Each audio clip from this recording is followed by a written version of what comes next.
Hello, I am Kandis Porter. I'm so excited to be here with you today. We are going to talk about successfully managing conflict. I'm sure that this is a topic that we are all excited to discuss, especially with coronavirus and the new ways of working and being closed up in our homes with other family members. So I hope it's very timely for what we'll talk about. Just to tell you a little bit about myself and my background, I really love bringing kind of the technical side of projects and the people side together so that we can be successful within organizations. And being able to successfully manage conflict in teams is such an important part of this.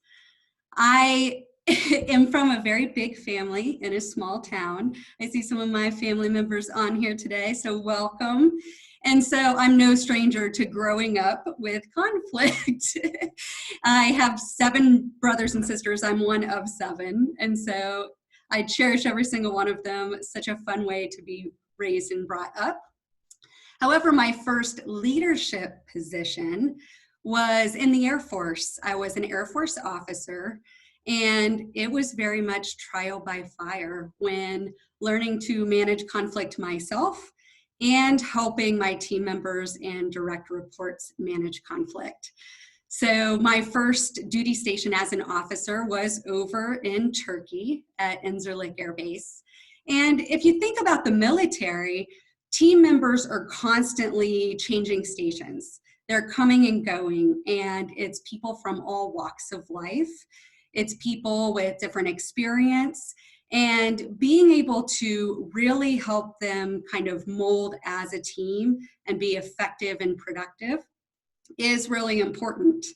I know that we've switched from really saying work-life balance to work-life blending because you can't really separate the two. You know, if something is personally bothering you, you're going to take it to work and kind of vice versa. So I think that if we recognize that and find ways to effectively manage the conflict, it's so important. So I am certified in the Thomas-Kilmann Instrument for conflict management. It's a pretty good tool to just bring self-awareness. And we'll talk about the 5 different ways today in how you can really manage that conflict. So what else are we going to look at today? We are going to talk about defining conflict, discussing the pros and cons associated with it. So there are pros and there are cons with conflict. We'll introduce those 5 approaches for managing conflict that I mentioned earlier. We will look at when you should use each of the 5 ways to manage conflict. So there's not a one-size-fits-all, I'm always going to approach conflict in this way. You really have to adjust based on the situation at hand. And then we're going to talk about how teams can improve by understanding your own style. So again, that's self-awareness, but then styles of other people. And last but not least, I'll ask everyone to commit to an action plan in regards to how you personally can better manage conflict. So just a couple of tips about Zoom. So I did mute everyone when we got started. You have the ability to take yourself off of mute if you have a question or a comment. If you're not speaking, it'd be awesome if you could stay on mute just because we are recording. If there's any challenges. So I read the other day that Zoom within the first month of people going remote went from 10 million users to over 500 million. So I'm sure those numbers are much higher now, but every once in a while technology can get a little wonky. So if you get kicked out of the meeting or have any challenges, just feel free to give it a couple of minutes and join the meeting again. And then chat and nonverbal feedback. So if you're new to Zoom, if you take your mouse and scroll down to the bottom of the screen, there'll be a little menu that pops up. And if you click on the chat option there, you can either chat something that goes to everyone, the entire group, or you can chat in to me privately. but I'll ask you to interact a little bit today using that chat function. You'll also see, if you scroll down and you click on the participant menu, that right below the names where it says all of the participants, you've got some nonverbal feedback options. So you can raise your hand, you can click yes or no, go slower, go faster. So I'll keep an eye on that today as well. So what is conflict? So for the sake of today and the different things that we're going to talk about, this is the definition that we're going to use for conflict. So any situation in which the concerns of two people appear to be incompatible. So you could replace kind of two people, that section, with two teams or, two departments if you want to think of it that way. But we'll use this definition for today. Any situation in which the concerns of two people appear to be incompatible. So I'll tell you, a lot of times people like to sidestep or avoid conflict at all costs. And it could be your need to want to be kind or to be liked, or you're not comfortable being assertive. And we're going to talk a little bit about being assertive. But you do not want to sidestep conflict, especially in the workplace. You want to address it. And you want to make sure that what you bring to the table, your skill set, your opinions, your recommendations, that they're being heard versus just always going in a direction in which other people kind of say, hey, we're going to do this. And you sit back and just let it happen. So I encourage you, again, don't sidestep conflict. Let's find ways to get our voices heard and to make sure that we're managing it in an effective way that really gets to resolution. So I'm going to ask everyone to use the chat function now. I'd like for you to chat in some things that you feel when conflict is managed poorly, or how it negatively affects you in the workplace. So why don't you chat in some stuff? I'm really excited to take a look here. Stress, thank you. Tension, you feel undervalued, frustrated, fearful, time-consuming, lower motivation, anxiety, anger, anxiety again. Does anyone get motivated by conflict? I can see a lot of heads too, so you could shake your head yes or no. No? No. Not very many people. Heck no. Unmotivated. Those are all really common ways as far as, how people feel when conflict is managed poorly. You're not motivated, you're frustrated, you can be angry, increased stress and anxiety. I feel like you guys hit every single one of these. Good job. But when we think about also building trust is such an important thing in the workplace or at home, because you're going to want to make sure that your coworkers or your family members, that they're dependable. If they say that they're going to do something, that they do something. And that really contributes to trust. Conflict, when managed poorly, really starts to kind of hack away at that trust and damage relationships, and people stop believing people when they say they're going to do something. So a lot of things really kind of go out the door when conflict is managed poorly. So decreased productivity at work is another one. If you're so busy kind of tit for tat and emailing back and forth or focusing on the wrong things because of conflict, you're not going to be very effective or efficient at work. So it doesn't just affect you, it affects your teams, maybe people that you're managing, the work, the end product. And so it can have a pretty negative effect. So Kenneth K, he has this quote, or has said this, and I really appreciate it. If we manage conflict constructively, we harness its energy for creativity and development. So Kenneth K, he's a Harvard-educated psychologist.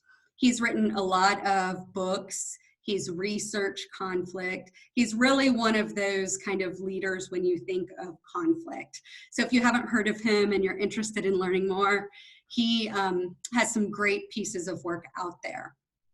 But really, managing conflict constructively, if we think of this, we think of, okay, we're not avoiding it. We're going to challenge each other in a very positive way. We're going to make sure that that end product, especially when things, take innovation and critical thinking, when you're able to challenge people, you're able to make that end product that much better. So when we talk about don't sidestep it, don't kind of quiet your voice, it's because of that, because when people contribute and collaborate on things, it can make end products that much better.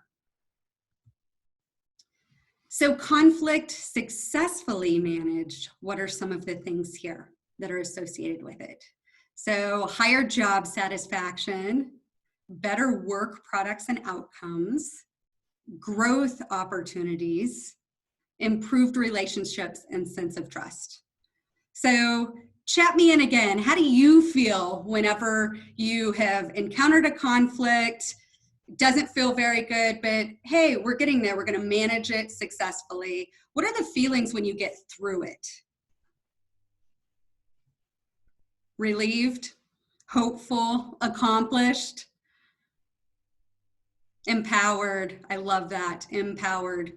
When you're able to be assertive and have your voice heard and still resolve that conflict. Tired? More confident. Yeah, confidence comes along with it. Happy that respect was given. Yes. Connected with the opposition. Yes. Relieved, happy, trust. So, we could see night and day. Look at these different emotions. Okay, I've encountered a conflict. It's not being managed very well. I feel really bad. It's affecting my work. Things are not getting done the way that they should. The product is suffering. Or, okay, let's find an approach and move forward together. Let's get through the conflict, and it's better for everyone. I feel happy. I feel empowered. I feel relieved. So you can see right here just the difference. Connected, confident, trust. Good. Good. So let's talk about being assertive and what assertive really means. So being assertive, there's one word here that always jumps out. It's about being respected. So you're respecting yourself and you're respecting the other person. So when we think about kind of assertive, and what are some other things when you're not being assertive, ways that you can be? I can be passive. I can be aggressive. So when you're being passive, you're not respecting yourself. You're not being true to your feelings, to your needs, your wants. You're just being passive. You may be accommodating.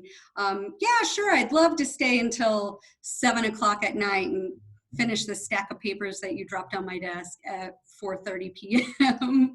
versus letting you know that I have plans and I could get to that first thing in the morning. So there's definitely things that you want to make sure that you're addressing when you're being assertive. So when we think of passive, not respecting yourself, and we think of aggressive, you're crossing that line where you're no longer respecting the other person.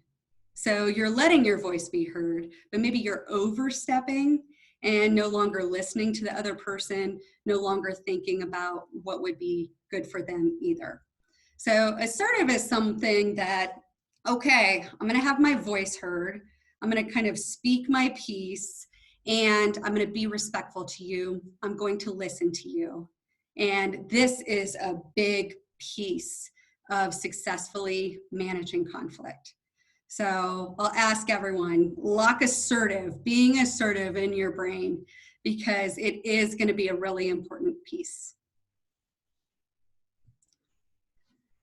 So a few more things that are associated with being assertive. It's really kind of taking an approach, I win, you win, we all win type of scenario versus I win, you lose, or you win, I lose. So it's looking at how everyone can be successful. when you're being assertive. You set appropriate boundaries when you're being assertive. So you're not going to be kind of that person that everyone dumps work on or people take for granted, because you're going to be clear in regards to what your boundaries are. So you're going to want to speak up. You're going to want to kind of draw the line there. You deliver a clear message. So thinking about what you want, thinking about what you need, and communicating that clearly. So again, just making sure that your message is crystal clear. And I will foot stomp it again. You want to respect yourself and you want to respect others. So let's take a look here at the 5 different ways of managing conflict. And what you see here, this is a model that was created by Thomas-Kilmann. Really, it focuses on 2 different axes. One, your level of being cooperative, and the other one, your assertiveness. So we all are crystal clear on what being assertive is at this point, and then being cooperative with the other person or the other team of people, if we want to look at it that way. So we're going to go through each one of these. I suggest if you have a piece of paper, a pencil, draw this out. I think that it sticks a little bit more in your brain, and it'll be something that's easy to recreate later when you're in a situation where you're going to need to manage conflict.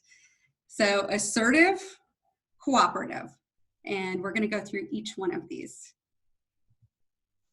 So avoiding is the first one here.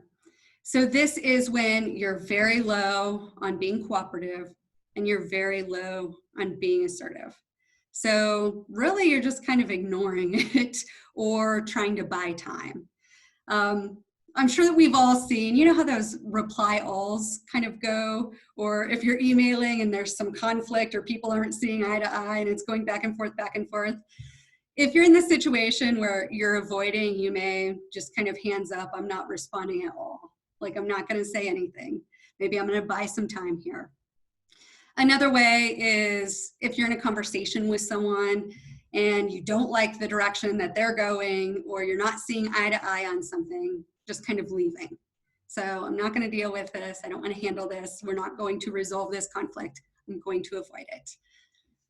This can be positive if tensions are high, if emotions are high, if it's not being constructive anymore in regards to those discussions, whether it's via email, whether it's in person, whether it's on Zoom.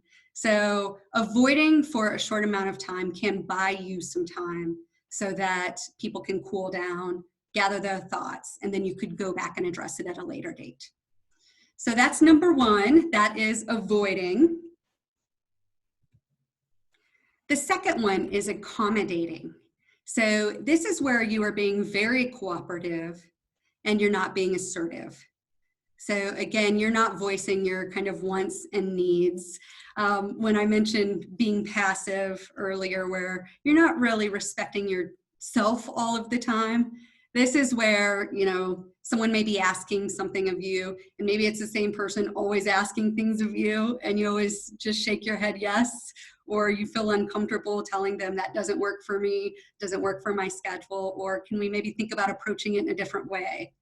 So accommodating is, again, high when you're being very cooperative, but low when being assertive.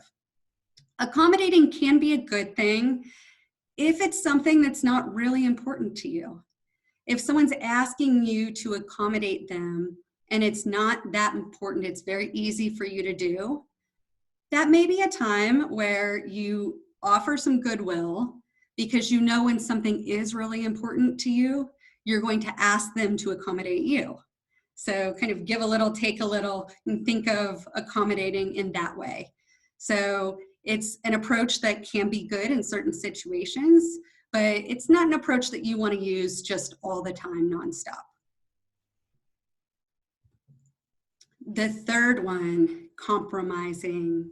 So you may hear compromising, oh, it's win-win, we met in the middle. Compromising can also be lose-lose, because we both give something up. We meet in the middle, yes, but if I want to sell something to you, I'm going to ask you for $100. I'm going to post something on Craigslist. Let's be honest here, Craigslist, it's good. Post something out there. I really want that $100. And you say, well, I'd like that, but I'm only going to give you $50. Well, okay, let's say $75. Okay, let's shake on it. Here you go. You can have it for $75. I really wanted $100, and that other person really only wanted to pay $50.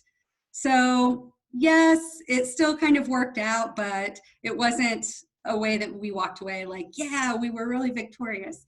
So just kind of think of compromising. It can be a way to really manage conflict, but could be a win-win, could be a lose-lose. You're both giving something up. This can be a good thing if you're limited on time. So we know that we have a deadline. We really have to get to a resolution, and you're not going to 100% accommodate me. So let's go ahead and find some middle ground for compromising. Competing. Let's talk a little bit about competing. This is when you're very assertive and you're not very cooperative. And when we talk about kind of aggressive, and sometimes you can go a little bit too far. Sometimes when you're competing, this is kind of the my way or the highway type of approach. And sometimes when you're competing, you may cross that line where you're no longer being respectful to the other person. You're no longer listening to the other person. And so competing can be a great use when there are safety issues or there are ethics involved where, you know what, nope, we're not going down that road. That is not safe. That is not ethical. I'm going to stand my ground because I'm not on board with that. So I'm going to compete. I'm not going to give on this one. Also, if you're a subject matter expert in something and someone's proposing something that is not going to work or is not the best approach, that's when competing may be a really good way to say, hey, here is my thought on this. This is why we should go in this direction, and here's some information to back it up because I am a subject matter expert. Here's some industry standards. Here are some lessons learned. We've been down this road before. We shouldn't go that way because of X, Y, Z. So competing can be a good way to approach it there. We talked about safety, but if there's a fire that breaks out and you're trying to evacuate a building and someone's like, no, let me finish this email. It's another good time to be competing and say, no, get out of the building now. So there again are some good times to use this one. Collaborating. I'm sure that we all love collaborating. Collaborating is a great approach when we talk about getting to the best end product. Let's collaborate. Let's schedule some time. Let's work through this. Let's get some other people or groups involved, and let's all dig in. Collaborating is perfect when it's a complex issue. You should not be collaborating on every single little thing throughout every day, or you're never going to get anything done, because time is the big downside to collaborating. So again, if we're really limited on time and we've got to move quickly on something, do we compromise or do we collaborate with this much time and recognize that? So collaborating is often what organizations kind of lean towards being the best approach for managing conflict. Just make sure that you're thinking about how much time do we have to collaborate? Are we going to be able to get the right people involved? If you think about a complex issue, okay, I'm going to have legal, I'm going to have HR, I'm going to have some subject matter experts. You think about trying to get all of these very valuable people into a room, and it's not always easy. You could be, trying to schedule meetings and, oh, this person can't come this date and time, this person can't come this date and time. And so you think about that. It's going to take time. You're going to have that time in order to do this successfully. Um, I think about successfully managing conflict. And I just want you all to know it's a learned skill. It really is, to be able to recognize all of these different factors and when to apply each of these different ways of managing it. There's no right or wrong answer. It all depends on the situation at hand. And I remember when I was young, I wasn't even able to drive, so I would have been a young teenager. And my oldest sister, her name's Heather, she took me to the mall. And I was really excited. As I said, I'm from a small town, so the mall for me was an hour drive away. So it was a nice trip going to the mall. I had a gift certificate that I got for Christmas, and it was from the mall, so it wasn't specific to any store. And I went into a store that I really liked, and I found a pair of jeans that were on sale. And I think they were maybe $20, and my gift certificate was maybe $75. So I take my gift certificate, and it's hard to find jeans as a teenager, by the way. So I take my jeans up to the counter to check out. I take my gift certificate, which was able to be used in any store. And the salesperson said, "Oh, I'm sorry, but I can't give you change on this. You have to use it all in one location. So you either need to buy more stuff or just kind of turn over the gift certificate," which did not make any sense. And I didn't want to spend my whole gift certificate there. I had other stores that I wanted to go, and I wanted to buy things. Well, I recall that I took the jeans and I turned around and I went to put them back. And my sister, who was much older and wiser than me, she was off in college at the time, she came over and she said, "What's going on?" And I said, "Oh, well, she told me I have to use it all in this store or put the jeans back." And she said, "No, that's not okay, because you read the gift certificate, it says it can be used in any store. It never says that you can only use it in one store." And so I was very much avoiding the conflict. I felt uncomfortable. I was not being assertive. I was just going to put the jeans back. I was going to leave. Well, my sister takes the gift certificate and the jeans back up to the counter. The lady tells her the exact same thing. And she says, "The gift certificate does not say that. We want to purchase these jeans and we want our change." And she said, "That's what we want to do." And she said, "Well, I don't know if I could do that." And she said, "Then you need to get your manager on the phone, or if they're here, bring them on out." And the manager ended up coming out, and we had a conversation, and they said, "Yeah, technically it's not against the rules for us to give you change, but we don't like to do that." And my sister said, "Well, thank you, then we will take our change and the jeans." And we went about our day. But you think about that. My sister was not going to give in. She was very much in the competing mode because she knew those jeans were important to me. And I was not very assertive at the time. And I was very much wanting to avoid the situation. I feel uncomfortable. I'm just going to put the jeans back. I'm going to go to a different store and we'll move on. And so when we talk about different situations and how different ways can be approached, you really want to just think about, what's the situation at hand? How are we going to handle it? What can we do? So that's really probably one of my first times where I remember just being in awe, like, wow, she really just addressed that head on. We got through it. I got my jeans. I was very happy. Think about those happy emotions when conflict is successfully resolved. I was thrilled.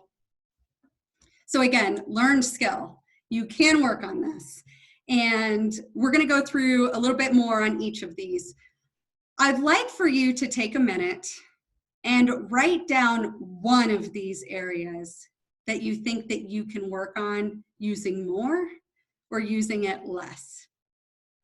So which one? Avoiding, accommodating, compromising, competing, and collaborating. Do you think you use one too much, or do you think you use one not enough? And the goal really is to be able to use all of them based on what's at hand as far as the situation goes. So take a second, write down one of these that you would like to put to use more or less.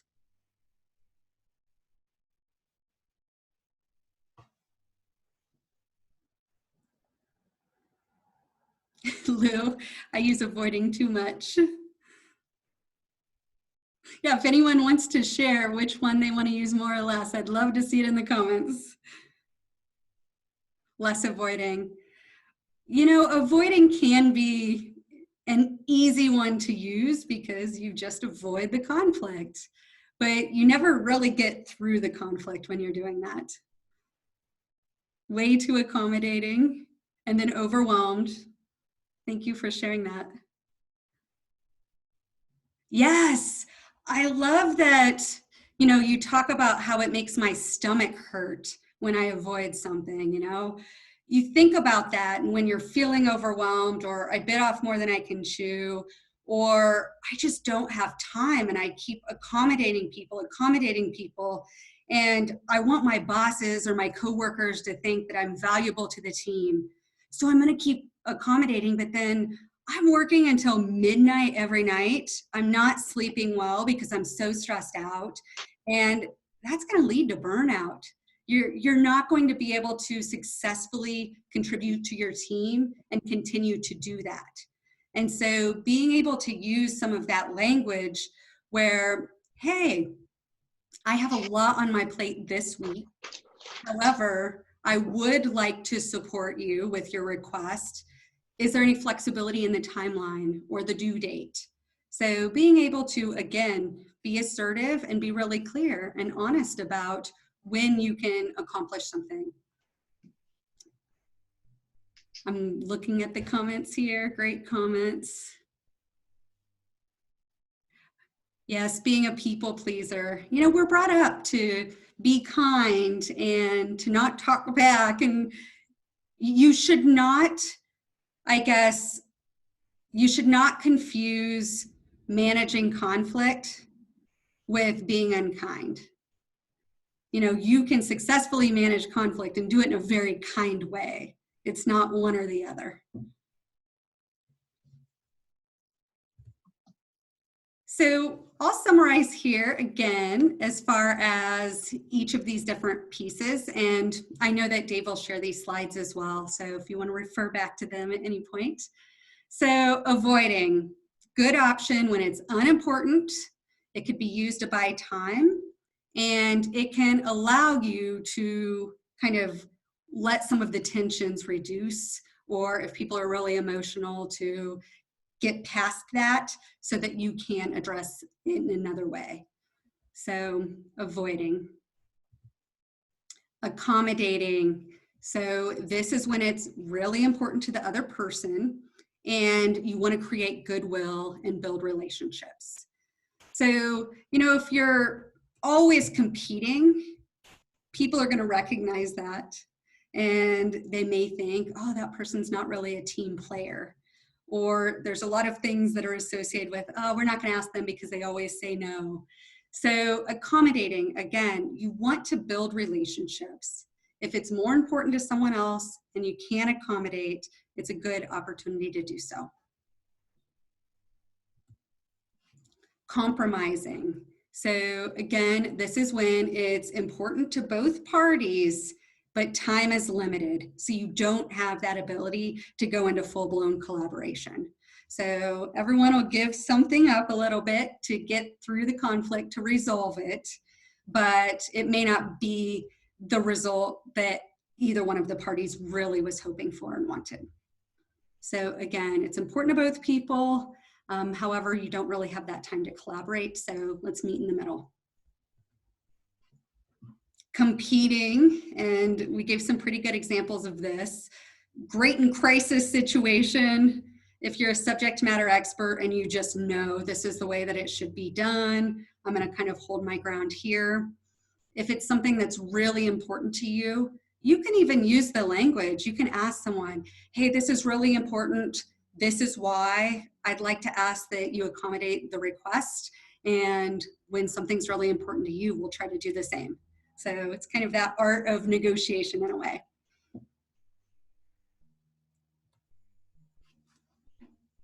And then collaborating. This is the preferred mode when the issue is complex. So complexity you again should not be collaborating on a bunch of little things, or it just slows you down. It makes you not very productive. So when it's complex, it's important to both parties, and when enough time is allocated for a successful solution. John, I saw your comment, as long as you're careful about how you use it. Which one of those was that associated with?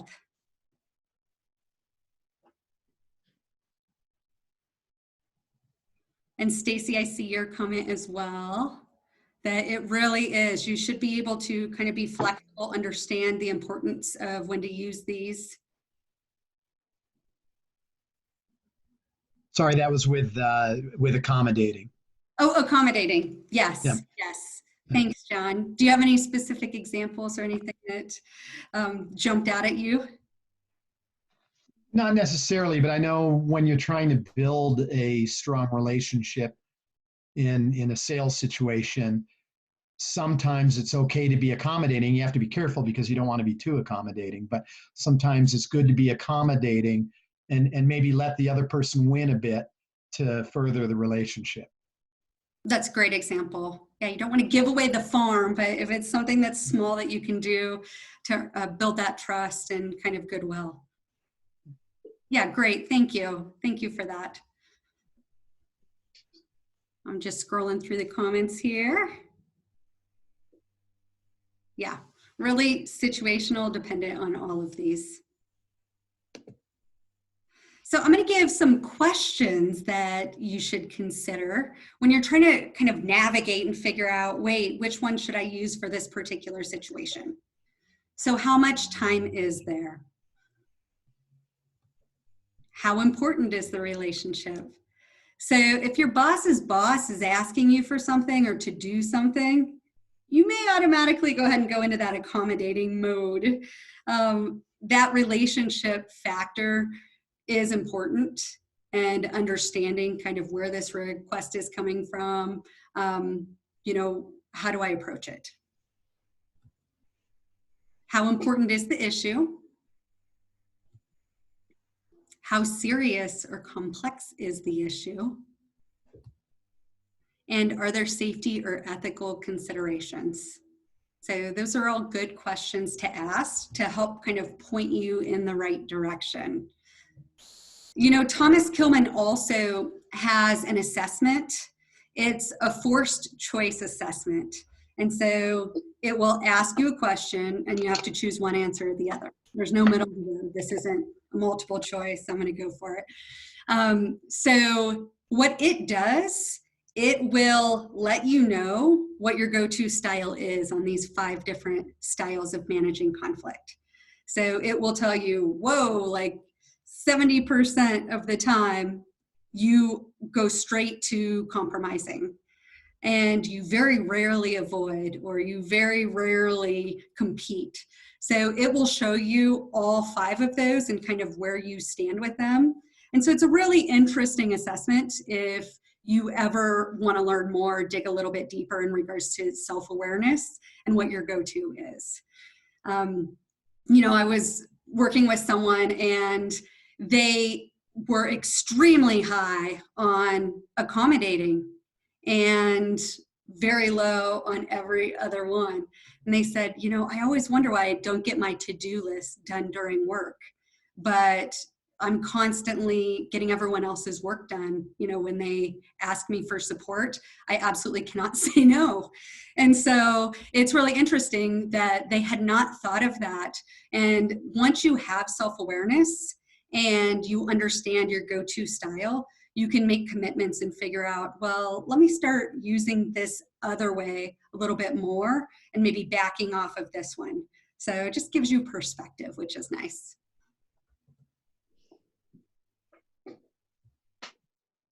One thing that I always tell people is to assume positive intent.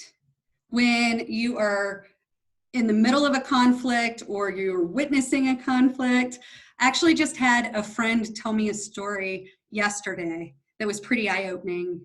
She was out with her husband and she said that she saw a screaming match in the store because a lady was losing her mind that people weren't wearing masks. And it was really important to that lady that everyone do their part. And she started kind of screaming at people in line, and other people started screaming back. And it started escalating really quickly. And you see that, or you get in a situation there, and that might be a situation where you want to avoid. I don't know, but there's still a way that you can assume positive intent. Okay, was that kind of an overreaction, or what was really going through someone's mind to really snap and start screaming like that? But if you really boil it down to, she wants everyone to stay, healthy, and for our economy to get back to where it is. And maybe she is someone that doesn't have the ability to work from home, and she has not had an income for a couple of months. So there's a lot of different things. And if you immediately assume positive intent, regardless of what situation you're in, and ask questions to try to better understand so that you do have the full picture, versus kind of stereotyping people or say, oh, they always compete. Oh, they always accommodate, so I'm just going to ask them to do some work. So dig a little bit deeper, really try to be curious and understand where the other person or team is coming from. You may have your initial thought or reaction to what it is that they're asking, but maybe it's more complex than you know. If there's an IT project that's going on, and the project lead is really competing and being strong on something that you think is not important, maybe ask some questions, because maybe the complexity, maybe it really does layer in and you need to go into collaboration mode versus, both of you kind of competing and not really getting a resolution. Checking the comments here. Okay. So assume positive intent. That's one of the things. I'll also tell you that with this, try to, don't react emotionally when you're trying to process something. Or if you can't control that, and I'm immediately emotional because this conflict is heavy, then wait until emotions come back. If someone else you see is notching up quickly and they're getting from that assertive to that aggressive mode, okay, they've just crossed that line. There's no longer respect in this interaction. Step away. Wait until the tensions kind of lower. Wait until you can get back to a respectful ground, and then address that conflict, address the situation at hand. So again, we talk about there's no go-to answer. Avoiding, there's a time and a place for that. There's a time and a place for competing. There's a time and a place for collaborating. There's a time and a place for accommodating. And there's a time and a place for I can't remember, compromising, or for collaborating, for collaborating. So what I'm going to ask now, I'm going to ask you all to create an action plan. And I'd like for you just to jot down 3 things, 3 commitments that you can make to yourself in regards to what you've thought about, what we've spent our time doing today. Because really putting this into action, or thinking about it, if that's one of your action items, I want to think a little bit more about what I use too much or what I don't use enough. Just jot down 3 things that you can do in the next week or the next month that relates to better managing conflict.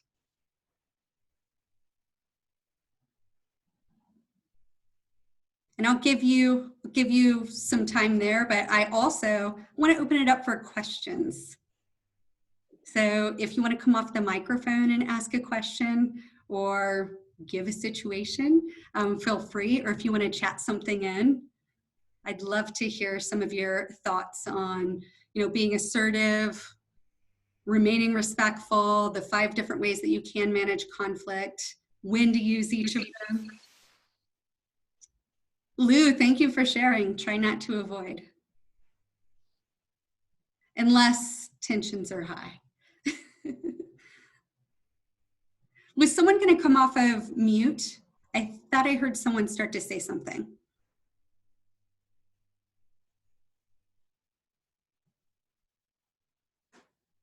Thank you, Jackie. Be patient, be a better listener.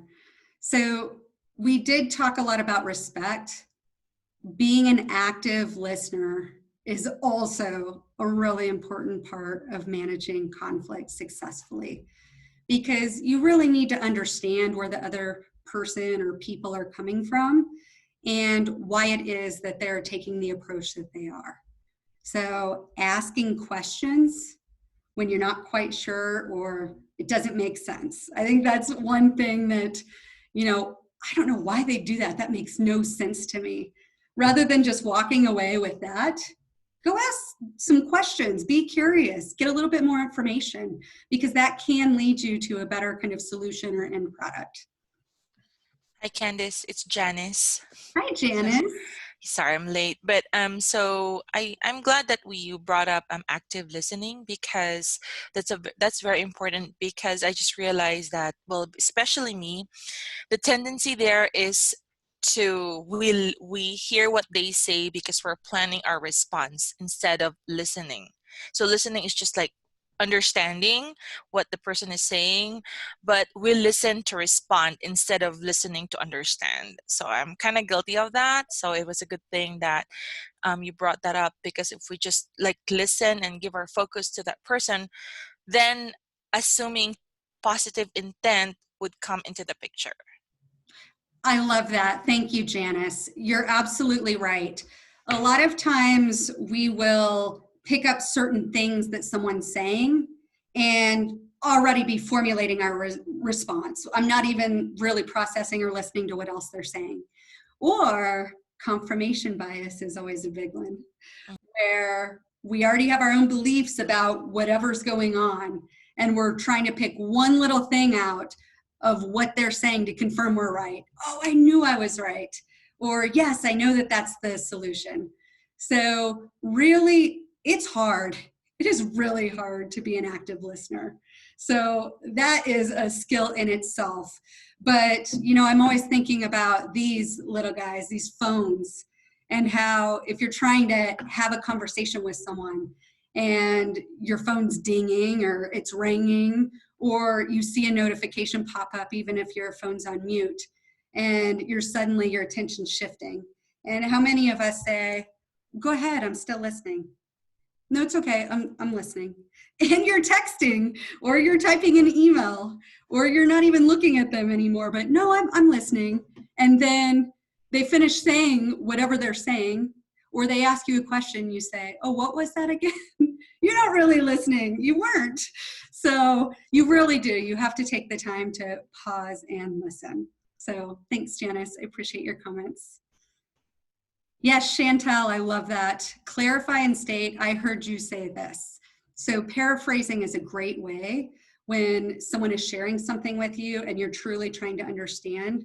You can repeat it back to them in a paraphrase. So if I understand you correctly, I'm hearing you're saying or feeling or thinking this, and be factual based on what they just said. So that's a great one. Thank you. Lynn, how about phrases for transitioning? So for example, if someone's getting passionate, I love that word. You're not calling it aggressive, you're calling it passionate. How do we pause and come back later? A good way, if you want to kind of move into that avoid zone, and I know it sounds like a negative thing, I'm going to avoid this, but if you want to move in there, you can say, I need a little bit of time, can I think about this? Or I need to process this, can I get back to you later? It's just a nice, I'm going to slowly back up, I'm going to exit, I will think about it, and we could figure out how to approach that again later. Yes, being an active listener also includes showing concern, especially in challenging times. Yes, someone said to me the other day that, how are you doing? And we're all busy and everything's kind of crazy right now. I know a lot of you have been wearing a lot of hats where you're working, you're homeschooling your children. I don't know how you're doing it. Hats off to you. That's incredible. And really, self-compassion right now is so important. We have to show self-compassion, and we need to show compassion for others. So maybe our work looks different. Maybe our timelines are going to slip or move around because of what's going on right here and now. So being an active listener, truly understand that person and showing compassion for them. That's great. Any other questions or comments? Lou, great hat. I love this. Did you put that on because I'm from Missouri? Kandis, with your comment about those transition phrases, like, oh, I need to process this. Can I get back to you? I find it really comforting when somebody gives me a time that they're going to get back to me, because otherwise it's like I've usually worked up the confidence to go and address something, and then they're like, hey, I need to process this, which I respect. Can I get back to you? And then it's like, I feel like I've already done my part. And if they don't come back, I'm very hesitant to go back and like try to enter again. So out of respect for other people, I would add, like, if you can add that in, like, hey, I need to process this. Can we talk about it next Tuesday at 3? That's really, really helpful for me. I love that. Thank you so much for sharing that, Stacy. I completely agree. That's the project manager in me. I love timelines on everything. And you're absolutely right. It makes the other person feel respected and that you're truly going to circle back with them. That, you know, this is important. I'm not writing this off as a trivial thing and never getting back to you. I need until tomorrow at noon. Can we put 30 minutes on the calendar then? So thank you so much. That's awesome. That's awesome.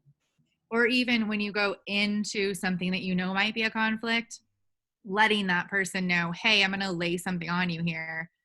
It's going to be about this. Is this a good time to talk about it? Or do you want to schedule something? Because then it immediately kind of disarms the situation and lets them know that they can process if they need to.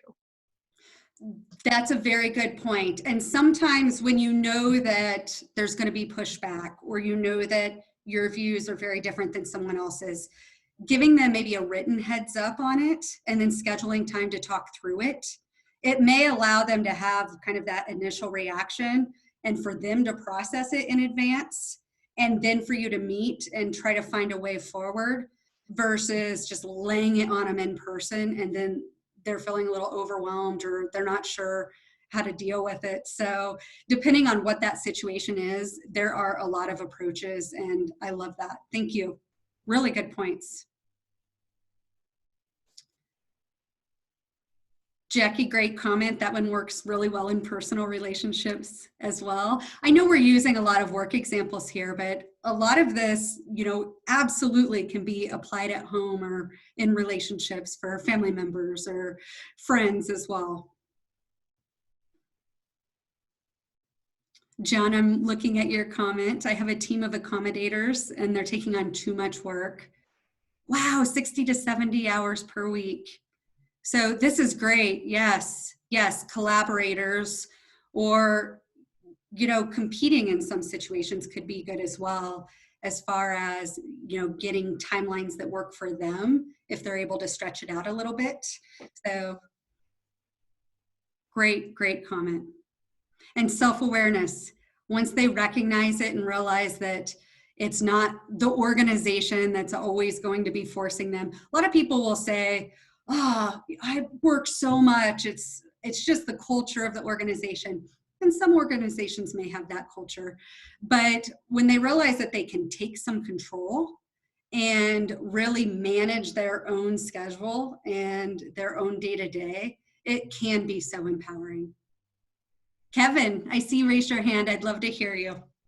Yeah, so one of the things when I'm working with coaching clients around conflict, especially interpersonal, is I tell them, you know, the challenge that we get into when we get into that win-lose scenario, you know, when in conflict, I'm going to win, which means you have to lose, typically. I tell them, you know, there's 3 pieces to this. There's you, there's me, and there's this idea out here that's neither one of us that we're discussing. And so when you remove the idea from the person that you're discussing it with, it makes it much less personal, and you can talk about the idea without making it a battle.